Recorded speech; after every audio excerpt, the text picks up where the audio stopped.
Bonjour et bienvenue à la première édition de la rentrée de la durabilité organisée par la Convergence. Et du coup, la conférence va commencer. Si jamais on va faire des photos de l'événement et si vous voulez pas apparaître, il faut envoyer un message à Lucie qui est là. Du coup, je crois que tu as déjà envoyé ton télégramme par mail. Du coup, c'est la même personne qui vous a envoyé le mail hier soir. Donc voilà. Et bienvenue.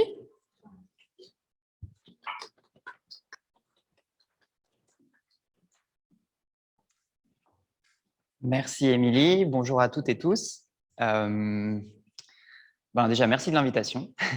Je m'appelle Mishka, je travaille à la vice-présidence pour la transformation responsable, qui a été donc créée en janvier, et aussi en collaboration avec les DLL, que vous connaissez peut-être, on va en parler pas mal aujourd'hui. Il y a un atelier aussi un peu plus tard là-dessus sur les projets Make. C'est une initiative où en gros, vous avez l'espace de créer vos propres projets, poser vos propres questions et l'école vous soutient dans la démarche de recherche que vous menez autour de vos questions. On aimerait beaucoup avec Julien, que vous allez voir cet après-midi, avoir beaucoup plus de projets avec la durabilité au centre. Donc, c'est aussi un peu le sens de cette présentation, c'est de pointer quelques pistes sur comment on peut essayer de réconcilier ingénierie et écologie. Je sais qu'il y a beaucoup de monde dans la salle pour qui c'est un peu compliqué à réconcilier, mais voilà, c'est l'occasion d'offrir quelques pistes de réflexion. Donc, juste pourquoi je parle de ça et pourquoi ça m'intéresse. Donc, j'ai fait mes études ici comme vous. J'ai fini le master en bioingénierie en 2012. Et mon projet de master, c'est l'image en haut à gauche. C'est la conception d'une bouilloire électrique, qui est plus électrique à la fin. L'éco-conception de cette bouilloire en s'inspirant du vivant, par le biomimétisme. Donc, j'ai fait ça avec un designer industriel à Paris. Et pour moi, c'est un des messages que j'ai envie que vous reteniez de cette petite intervention, c'est le projet de master est une carte blanche absolument fondamentale pour faire ce que vous voulez après les études en termes de boulot. Et moi, cette bouilloire m'a encore emmené en Bretagne la semaine dernière où j'enseigne dans une école de design à des designers qui s'intéressent aussi à la transition écologique. Donc vraiment, utiliser cette carte blanche à bon escient. À l'image en haut à droite, c'est un prototype d'un capteur dont le semi-conducteur est issu d'une levure, en fait d'une souche de yogourt. Donc ça, c'est un projet que j'ai mené un peu rapidement après mon diplôme, où on a essayé d'explorer justement si on pouvait sortir de la base métallique pour les matériaux de l'électronique en fait, et revenir sur une base organique plus renouvelable. Donc on va y revenir, c'est un gros problème, l'extraction des métaux. Et donc c'était un petit projet que j'ai fait. Ensuite, en bas à gauche, c'est un projet qui s'est ancré dans un Fab Lab, un peu l'équivalent du Skill. On a essayé de mettre en place une petite infrastructure pour que les jardiniers de la ville de Nantes puissent tester leur sol à moindre coût, notamment vérifier s'il y a des polluants. Donc, avec les jardiniers eux-mêmes, on a exploré qu'est-ce qu'il faudrait comme équipement, comment il faudrait s'y prendre, et on a produit une petite publication qui, bien sûr, fonctionne au-delà du périmètre de la ville de Nantes. Et en bas à droite, c'est un petit projet avec un artiste contemporain où on s'est amusé à utiliser une technologie assez peu connue qui est la pile à bactéries, technologie qui produit de l'énergie à partir de bactéries anaérobiques du sol. Ça en produit très peu d'énergie, mais ça en produit un petit peu. Et voilà, là, c'est le prototype qu'on a réalisé avec Paul Grandjean, du coup, qui est un artiste roboticien basé à Cardiff. Donc, c'est pour vous montrer qu'on peut bien s'amuser avec l'ingénierie et les questions écologiques. Il y a pas mal de choses à faire et puis on va ouvrir un petit peu à partir de là. Donc, juste un petit topo que vous connaissez tous, mais vous avez mis crise dans l'intitulé de la journée. Donc, il y en a beaucoup. Moi, j'en ai pris 4 pour cadrer ce début. Donc, la crise climatique, on en parle beaucoup, vous en parlez déjà beaucoup. Juste un petit fait parmi beaucoup d'autres, mais que le scénario à plus 1,5 degré que le GIEC a un peu entériné comme inévitable dans son rapport d'août, peut exposer 31 millions de personnes en plus à des pénuries d'eau en Europe centrale et du Sud. Donc voilà, c'est juste un tout petit point dans le milliard de points un peu angoissant autour de la crise climatique. Crise de la biodiversité, d'après le programme des Nations Unies pour l'environnement, on est à 150 à 200 espèces qui disparaissent chaque jour. Crise de ressources, ça c'est un point très important par rapport à ce qu'on fait ici.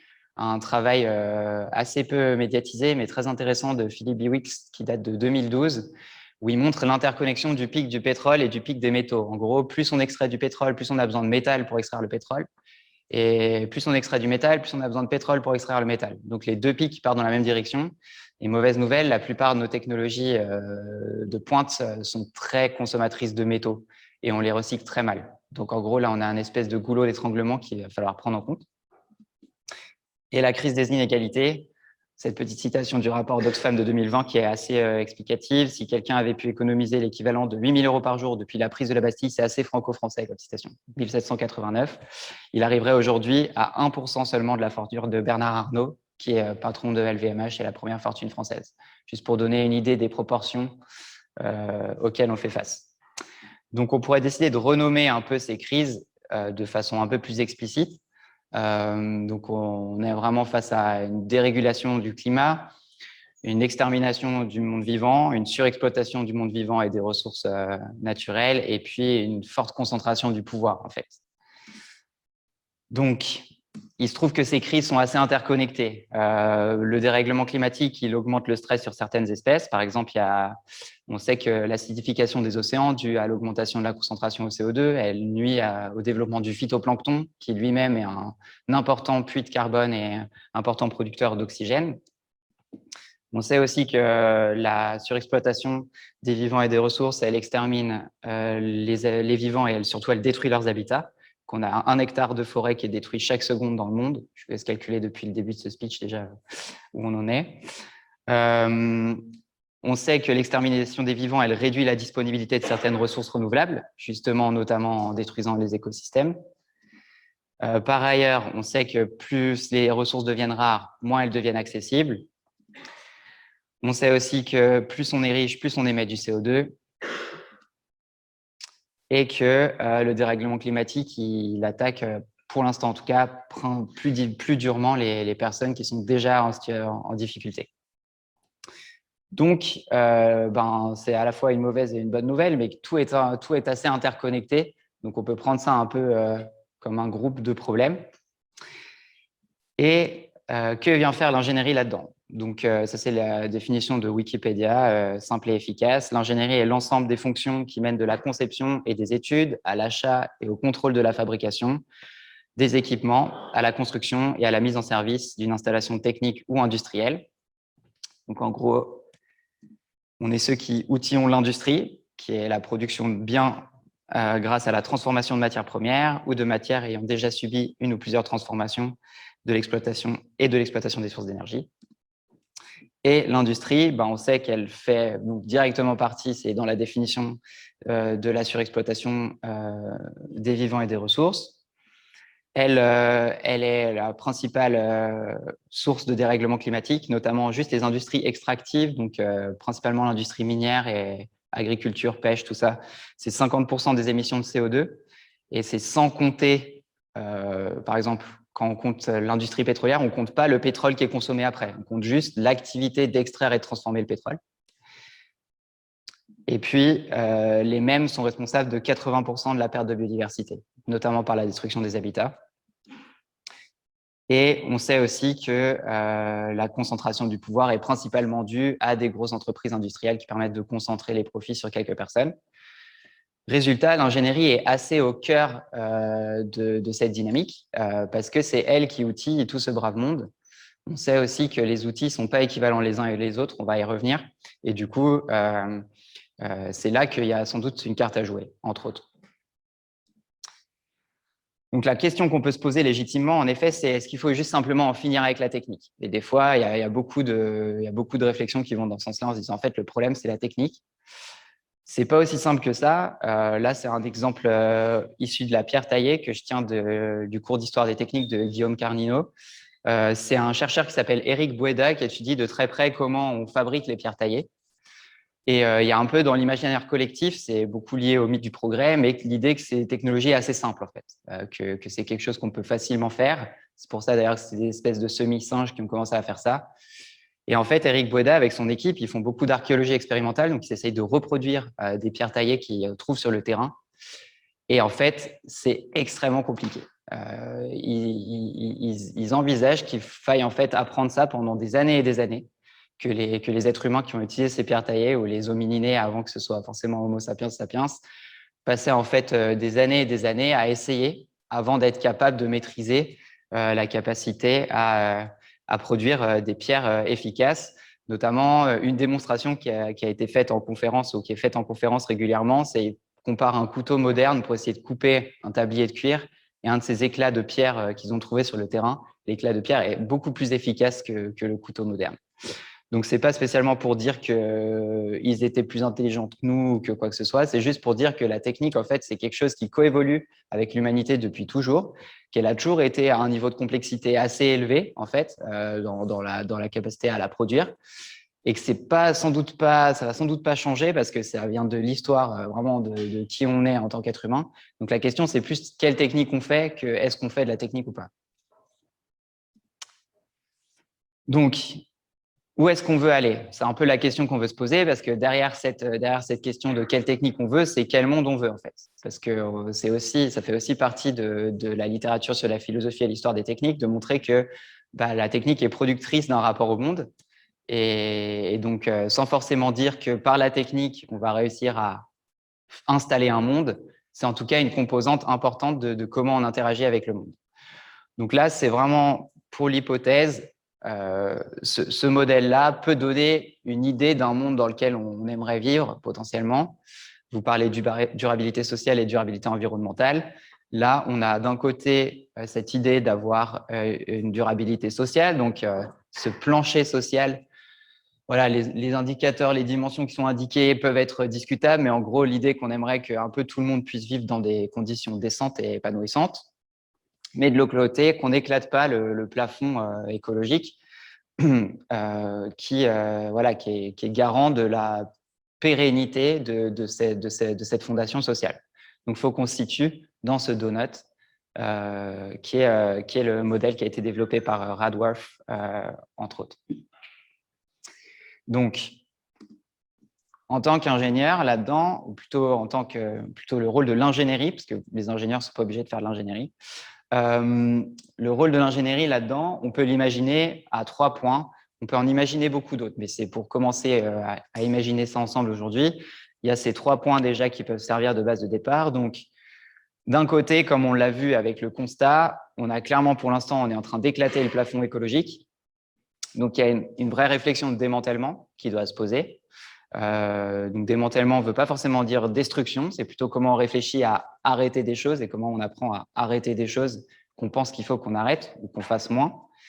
Il y a une question autour de la maintenance, surtout en mise en perspective par rapport à l'innovation. Est-ce que c'est plus important de faire de la maintenance ou de l'innovation? Et puis, il y a une question autour de quelle technique va venir au service de cette fondation sociale. Donc, on va commencer par le démantèlement. Un premier rôle de l'ingénierie, c'est par exemple celui qu'a pris Aurore Stéphan, qui était une des speakers qu'on avait imaginé pour aujourd'hui. On a essayé avec Émilie de la faire venir, mais elle n'était malheureusement pas disponible. C'est une ingénieure minière. Elle a fait l'école des mines et elle a travaillé pendant de nombreuses années au BRGM. C'est un truc très franco-français, de nouveau le Bureau de recherche géologique et minière, mais c'est vraiment un lieu important en France pour l'exploration minière. Et en fait, elle a pris un rôle de lanceuse d'alerte, à tel point qu'elle a fini par se faire placardiser, puis elle est sortie du BRGM. Et maintenant, elle est la permanente d'une association qui s'appelle SysText, pour Système Extractif. Et en gros, ce qu'elle fait, c'est qu'elle documente la réalité de la mine, qui est très peu connue. Elle démonte aussi un peu les idées reçues autour d'une potentielle mine responsable. De temps en temps aussi, on a des appels politiques au retour de la mine en Europe, etc. Et elle produit beaucoup de documentation avec ses collègues sur le sujet. Donc, c'est un premier rôle qu'on peut prendre en tant qu'ingénieur. Un premier rôle de l'ingénierie, c'est déjà en fait de montrer, donner à voir ce qu'il y a derrière le décor et provoquer le débat public autour de ces questions. Ça, ce n'est pas des ingénieurs, mais c'est tout à fait un rôle que des ingénieurs pourraient prendre et qui est très lié à l'ingénierie. C'est 3 chercheurs, Emmanuel Bonnet, Diego Landivar et Alexandre Monin, qui sont basés à l'École supérieure de commerce de Clermont-Ferrand, qui ont lancé ce qui s'appelle la Closing Worlds Initiative. où ils prennent frontalement la question de justement comment on démantèle. Et ils font le constat comme nous que pour l'instant, on éclate le plafond écologique et qu'il va falloir qu'on rentre dessous. Et du coup, il va falloir arrêter des choses. On a vu qu'en plus, les industries extractives ont un rôle très important à jouer là-dedans. Donc, typiquement, en particulier, elles, comment petit à petit, on arrive à réduire leur impact et sans doute, du coup, leurs activités. Et donc, ils posent la question en termes managériaux. Ce n'est pas pour rien qu'ils sont dans une école de commerce. En termes managériaux très concrets. OK, Total, aujourd'hui, si on discute avec le conseil d'administration, avec les salariés, avec les clients, qu'est-ce qu'on peut arrêter, comment on peut pivoter et quel protocole ça peut prendre très concrètement de façon gestionnaire. Est-ce qu'on ferme des filiales? Est-ce qu'on reforme du personnel pour faire autre chose? Donc, c'est une recherche que je trouve personnellement très intéressante parce que c'est vrai que je trouve qu'on a de la peine à la penser, cette question. On est souvent en train de penser en termes de substitution. On voit qu'en plus, ça se traduit souvent en termes d'addition. Pour ceux qui sont dans le master en énergie, vous avez sans doute entendu que toutes les nouvelles sources d'énergie, en général, s'additionnent aux autres et pour l'instant, la transition n'a pas vraiment commencé. Donc là, se poser cette question de vraiment comment on ferme les choses et puis comment on ferme les choses en faisant le moins de dégâts possible, c'est-à-dire en le pensant le mieux, en fait. Ça, je trouve que c'est un axe qui mériterait d'être investigué ici aussi. Et ils ont créé un petit atelier qu'on pourra tester dans les semaines qui viennent, si ça vous intéresse, ou dans les mois qui viennent, qui s'appelle la fresque du renoncement, qui propose une demi-journée, un peu comme les autres fresques, de prendre un objet comme la voiture, les stations de ski, les nouvelles constructions, et de se poser la question, OK, comment on arrive à fermer, comment on arrive à arrêter ça, qui pour l'instant en dépend, qu'est-ce qu'on fait de ces dépendances et comment on les restructure. Je l'ai testé moi en juillet et c'est super intéressant les questions que ça pose. Ça, c'est un petit bureau d'études qui, là, par exemple, a animé une fresque du renoncement avec le Centre des jeunes dirigeants d'Occitanie, dans le sud de la France. Donc, c'est une réalité concrète. Ce secteur d'activité se lance petit à petit et commence à trouver ses premières réflexions. Parce que, croyez-le ou non, il y a beaucoup de dirigeants à plus ou moins grande échelle qui se posent à peu près les mêmes questions que nous, qui sont aussi prisonniers d'une dynamique dont ils n'arrivent pas à sortir et qui sont très contents d'avoir des gens qui viennent les aider à réfléchir là-dessus et voir comment on peut faire ça en faisant le moins mal possible. La maintenance, je vais passer rapidement dessus, mais ça, c'est un article. J'ai mis tous les liens à la fin. Vous pourrez tout approfondir si vous voulez. C'est un article qui parle du travail d'un chercheur aux États-Unis qui réfléchit justement à l'utilité de la maintenance par rapport à l'utilité de l'innovation et à revaloriser un peu le rôle de la maintenance par rapport à l'innovation. On sait, comme je disais avant, cette logique de substitution, elle marche moyennement. Et puis, on sait aussi que, avec une bonne réflexion autour de la maintenance, on peut faire durer des équipements beaucoup plus longtemps. C'est aussi moins de ressources qu'on va aller chercher.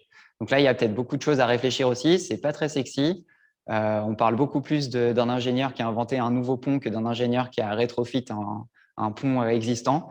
Mais il y a beaucoup de choses à penser autour de ça aussi. Et puis, sur les technologies appropriées. Alors, cette notion de technologie appropriée, elle n'est pas nouvelle, elle date d'il y a longtemps déjà. En fait, il faut savoir déjà que l'industrie a été critiquée à partir du moment où elle est apparue au 19e siècle. Ce n'est pas comme si on s'était réveillé dans les années 70 avec le rapport du Club de Rome. En fait, il y a une contestation un peu permanente, notamment d'ailleurs du mouvement ouvrier, qui a été beaucoup oublié dans l'histoire. Mais du coup, très tôt, il y a aussi une contre-proposition. En fait, avec quels outils on va vouloir travailler. Donc, cette question est vraiment très liée à quel monde on veut faire émerger. Donc, c'est souvent un peu ça la première question qu'on va essayer de se poser. Et le terme de technologie appropriée, vous trouverez aussi technologie intermédiaire, qui a été posé par Ernst Schumacher dans Small is Beautiful. Il y a aussi les technologies conviviales d'Ivan Illich. Il y a beaucoup de réflexions qui sont présentes là-dessus. Si vous allez à Chaudron, à la librairie Basta, il y a une petite bibliothèque en accès libre en dessous, autogérée, la bibliothèque du journal Moins, où vous trouvez beaucoup de références sur le sujet si ça vous intéresse de creuser. Et donc, ces technologies appropriées, là, je vais poser quelques exemples, mais tout dépend en fait du monde qu'on veut chercher à construire. Donc, ils ne vont peut-être pas forcément résonner avec ce que vous pensez. Et je les trouve intéressants sur la réalité technique, mais aussi sur la forme de comment ils s'exécutent. Mais avant ça, une première piste de réflexion aussi, c'est ce livre dont je conseille vivement la lecture, qui s'appelle L'âge des low-tech. Alors, le terme low-tech, il y a beaucoup de débats. Est-ce que c'est vraiment ça qu'il faut appeler? Est-ce qu'il faut appeler ça comme ça ou pas? Typiquement, on a un centre ici, Essential Tech, qui fait le choix vraiment drastique de dire qu'eux, ils ne veulent pas entendre parler de low-tech. On a aussi un pôle d'Unipoli qui s'appelle le Low-Tech Lab, qui, lui, pour le coup, embrasse complètement le terme. Mais c'est plus le sous-titre de ce livre qui est intéressant, qui s'appelle pour une société technologiquement soutenable. Et c'est vraiment ça le propos. Et ces 7 principes sont 7 axes de réflexion qui sont extrêmement fertiles sur ces enjeux. Je ne vais peut-être pas les faire les 7, mais déjà remettre en cause les besoins. Ça, c'est de nouveau questionner la demande, plus que questionner comment on court derrière la demande, questionner comment on contrôle la demande. Concevoir et produire réellement durable. Donc ça, c'est toutes les logiques d'éco-conception, réparabilité, penser justement aussi la maintenance. Orienter le savoir vers l'économie de ressources. Juste avant, on parlait avec Victor à l'entrée de quelqu'un qui réfléchit à comment on décorait le bien-être de consommation. Donc, c'est vraiment sur ce genre d'axes de recherche qui sont intéressants à creuser. Pour l'instant, ils sont relativement minoritaires. Rechercher l'équilibre entre performance et convivialité, ça, je trouve, c'est un point important parce que quand on fait face à ces questions, on a un peu tendance à avoir envie d'arrêter tout. Mais en fait, s'il y a peut-être de nouveau, c'est un espace entre des technologies extrêmement simples, mais qui peuvent prendre beaucoup trop de temps ou être relativement inefficaces, et des technologies efficaces selon certains critères, mais catastrophiques pour l'environnement, c'est plutôt trouver le bon endroit. Et c'est aussi le sens du principe 5, qui est dans l'idée de chercher les bons effets d'échelle, ceux qui nous permettent d'être efficaces, mais de rester dans ce plafond écologique. Démachiniser les services, je trouve intéressant celui-là. On réfléchit beaucoup à automatiser beaucoup de choses. Et là, c'est une réflexion qui va un peu à revers de ça. Si on a une pénurie de métaux, il vaut mieux réfléchir à plutôt comment on remet des humains dans le travail et comment on rend ce travail aussi agréable, plutôt que comment on va à chaque fois remplacer par des machines qui consomment des ressources. Et puis, savoir rester modeste, dernier en clôture, qui est très intéressant, c'est-à-dire en gros, il va falloir tester des trucs, on va sans doute se planter, et puis il va falloir être capable de réfléchir et itérer.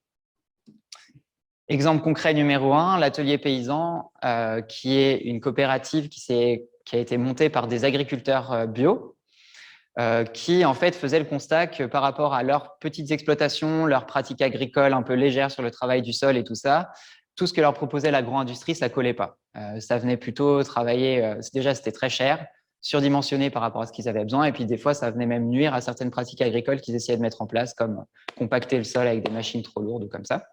Donc ils ont décidé de prendre les choses en main, et puis en fait, plutôt ils ont identifié qu'ils avaient déjà pris les choses en main, que chacun dans leur coin, ils avaient déjà inventé, bricolé un peu des systèmes, mais que en fait, c'était intéressant qu'ils en parlent entre eux. Donc, ils ont créé un espace, cette coopérative, pour mutualiser déjà leurs innovations, les mettre toutes en accès libre, et puis petit à petit, en fait, s'auto-former les uns les autres à la production de ces outils.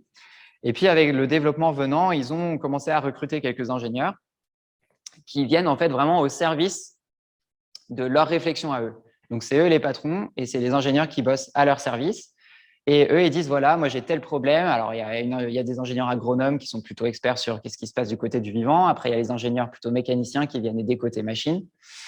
Je trouve que c'est intéressant ce côté, en fait, les bénéficiaires des outils sont ceux qui contrôlent quels sont les outils qui sont produits, ce qui est diamétralement opposé à ce qui se passe actuellement plutôt dans l'industrie agricole. Donc, ils ont produit dernièrement un ouvrage qui s'appelle « Reprendre la terre aux machines », qui est assez intéressant, un ouvrage un peu manifeste sur cette question. Et pour le coup, ils assument un engagement politique assez fort. Ils parlent de souveraineté technologique et ils n'hésitent pas à bâcher l'agro-industrie assez publiquement en permanence. Donc, c'est aussi une façon de montrer qu'on peut faire une structure relativement entrepreneuriale parce que tout ce brave monde, il y a des salariés, il y a des gens qui vivent de ça. Mais voilà, en affirmant quand même une position. Le Low-Tech Lab, là, je parle du Low-Tech Lab central. Qui a des petites déclinaisons maintenant un peu partout. Eux, c'est des ingénieurs en sortie d'études qui ont même pour la plupart utilisé leur stage de fin d'études en fait, pour explorer des sujets intéressants, à commencer par faire des composites en toile de jute pour faire des bateaux au Bangladesh. Et puis, ils ont beaucoup diversifié leurs activités avec le temps. Vous avez peut-être vu sur Arte la série Nomades des mers, où il y a tout un équipage qui va identifier des low-tech un peu dans le monde entier et qui les documente, qui fait des tutoriels sur comment les utiliser. Il y a un projet un peu moins médiatisé, mais qui est extrêmement intéressant, qui sont les enquêtes du Low-Tech Lab, qui sont des interviews de structures existantes et sur comment elles fonctionnent, sur quels outils elles produisent. Et puis, il y a le rapport qu'ils ont fait sur l'habitat low-tech. Ils ont prototypé la petite tiny house là et ils l'ont utilisé pendant plusieurs mois pour se confronter à l'usage de low-tech dans un quotidien dans les pays du Nord aussi. Donc, c'est très intéressant, autant en termes de structure. Encore une fois, ils sont partis d'à peu près votre position et puis ils ont tenté des choses et la plupart, ça fait une petite dizaine d'années maintenant qu'ils sont sortis des études et ils ont une belle structure bien florissante et qui fonctionne bien. Un exemple que j'ai découvert notamment par les enquêtes du Low-Tech Lab, c'est un ingénieur énergéticien qui travaillait beaucoup sur le solaire à concentration et qui maintenant a diversifié son activité, est lui-même boulanger et torréfacteur en Normandie. Donc, fallait oser faire du solaire à concentration en Normandie, mais ça marche très bien apparemment, pour cuire du pain et faire griller des graines apéro et des trucs comme ça. Donc, il a une petite activité artisanale et en gros, il alterne entre son activité artisanale en tant qu'utilisateur de la machine qu'il a contribué à concevoir et la conception de la machine et aussi le développement d'activités similaires qui petit à petit émergent un peu partout, aussi un peu plus au sud. D'ailleurs, je crois qu'ils sont basés en Suède à la base, les fonds de Solar Fire Europe. Et puis, Sebasol, un exemple local, mais qui est aussi très intéressant, c'est là, pour le coup, il y a un beau coup de génie entrepreneurial derrière. C'est Pascal Créton, que certains d'entre vous connaissent, qui a identifié que pour faire du solaire thermique en Suisse, il y avait vraiment une niche économique à le faire artisanalement et à sortir du produit industriel juste à poser et qui a monté toute une filière de formation d'abord à l'autoconstruction, mais aussi à former des installateurs professionnels qui vont installer chez d'autres gens des installations solaires thermiques sur mesure par rapport à des bâtiments. Et je l'avais croisé après une grève du climat, il était au stand du magazine Moins et on avait discuté un peu. Et c'est super intéressant de discuter avec lui parce qu'il a très, très bien compris tous les rouages juridiques, etc. en Suisse.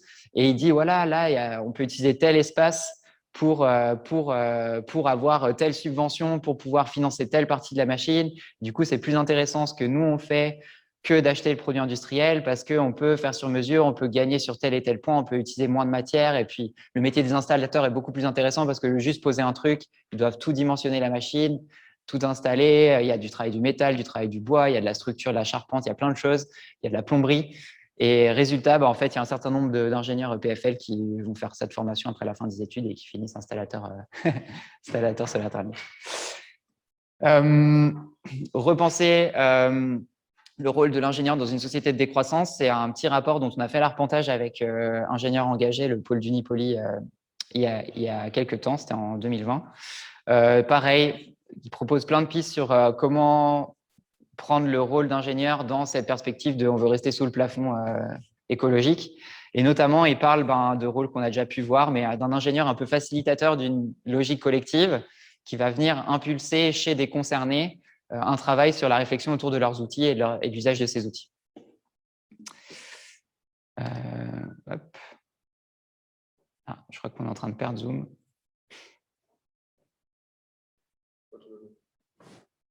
Tout va bien. C'est de mon côté qu'on le perd, je crois. Ouais. Ça.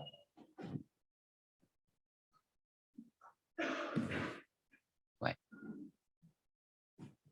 L'image n'est pas essentielle, donc je vais continuer pour l'instant, je vais continuer à cappella. Ouais, sinon, ouais, on peut faire ça. Et puis, quand ça repart, on peut remettre. Donc, en gros, là, je voulais juste citer quelques exemples d'associations qui pourraient vous intéresser. La première, c'est une association qui s'appelle Les Infiltrés. Pour ceux d'entre vous qui se disent on n'a pas tous égaux face aux situations, on n'a pas tous envie de travailler dans les mêmes contextes. Pour ceux d'entre vous qui auraient envie plutôt de rentrer dans une structure existante et de voir comment essayer de faire bouger les lignes dans cette structure, il y a une association donc, qui s'appelle Les Infiltrés, qui a visé à coordonner des gens qui ont fait un constat écologique assez sévère et qui se posent un peu la question de à quoi ils peuvent servir dans leur structure.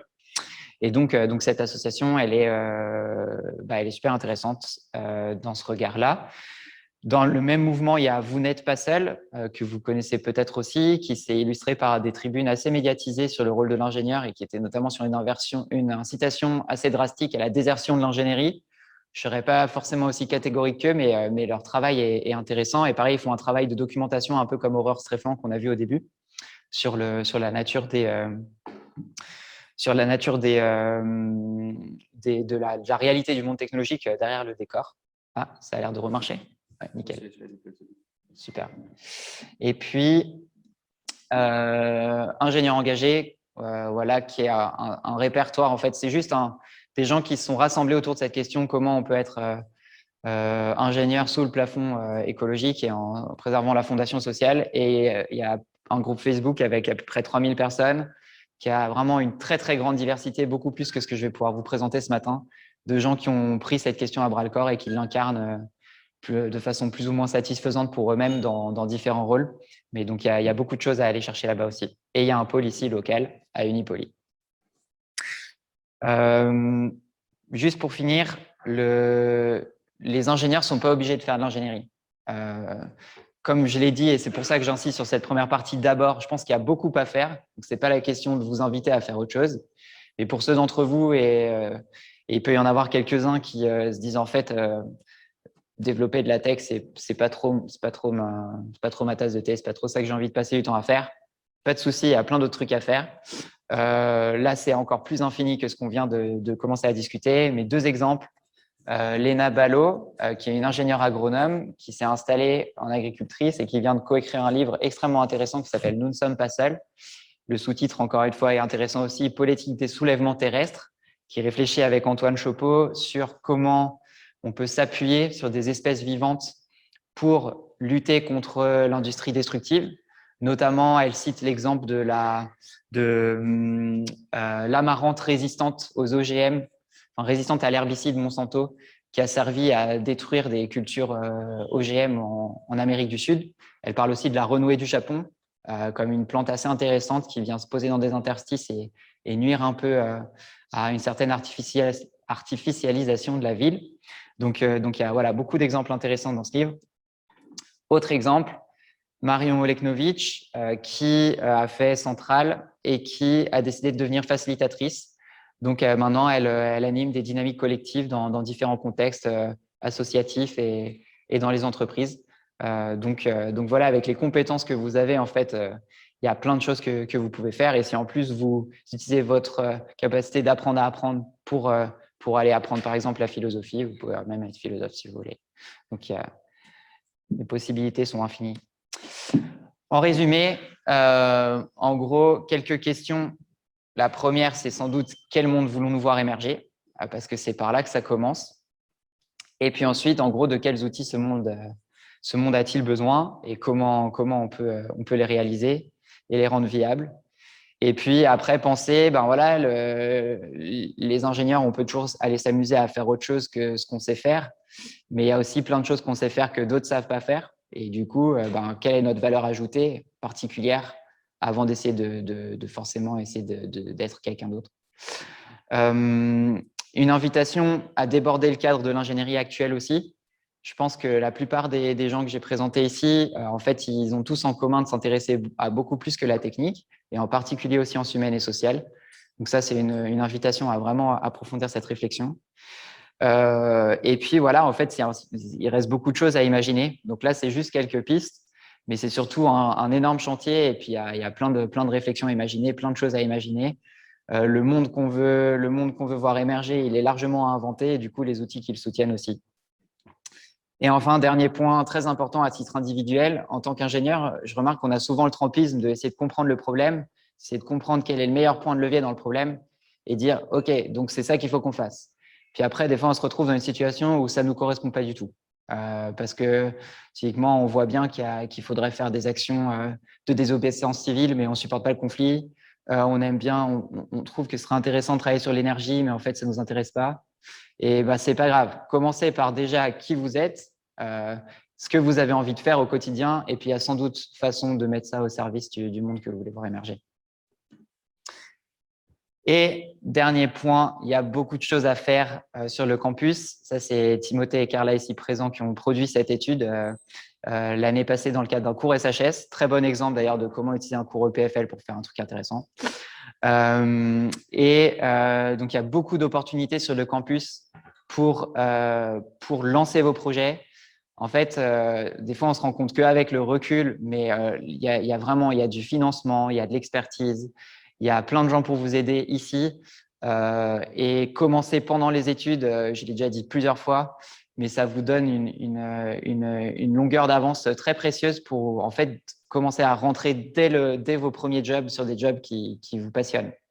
Donc, faites usage au mieux de vos stages, de vos projets de semestre, de votre projet de master évidemment de votre temps associatif, mais pas seulement. Il y a l'espace aussi dans votre temps académique pour faire des choses intéressantes. Et ça tombe bien parce que c'est à ça que je sers. Donc, écrivez-moi. Et puis, sur la base de ces pistes ou d'autres pistes, on peut réfléchir chacun d'entre vous par rapport à ce que vous avez envie de faire, comment vous mettre au mieux au service du monde que vous voulez participer à construire. Donc, j'espère que j'aurai plein de petits mails dans ma boîte mail et qu'on va pouvoir commencer à vous rajouter à la liste de la présentation de la rentrée durabilité, on va se dire quoi, 2031. Donc voilà, merci pour votre attention. On va peut-être prendre éventuellement quelques questions si vous en avez, et puis après, on va enchaîner avec la petite table ronde.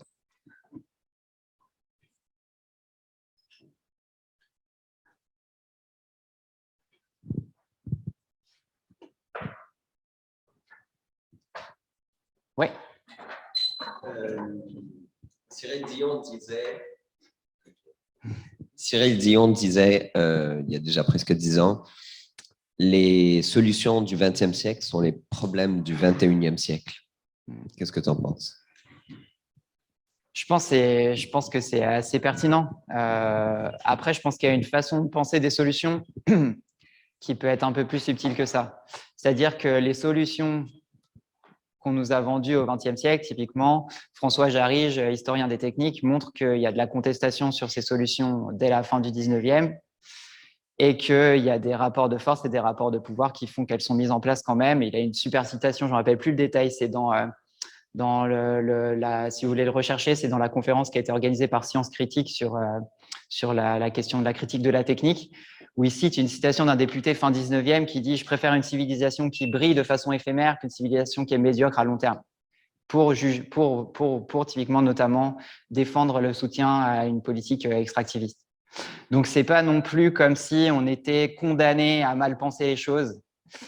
C'est vraiment aussi une façon de regarder de façon globale et de façon subtile et multiperspective ce qui se passe. Et je pense que, j'ai la faiblesse de penser qu'il y a des gens qui sont capables de le faire. Et notamment dans ceux que j'ai cités, il y en a, je trouve, qui portent des réflexions très intéressantes en ce sens. Donc après, sachons rester modestes et en effet, il y a sans doute qu'il va y avoir des erreurs. Et ça, c'est sans doute aussi une des réflexions à avoir, c'est comment on peut au maximum penser les choses de façon réversible pour que s'il y a des erreurs, on puisse revenir en arrière à moindre coût, plutôt que se lancer dans des dynamiques certes flamboyantes mais irréversibles. Et du coup, après, on n'a plus que nos yeux pour pleurer, quoi.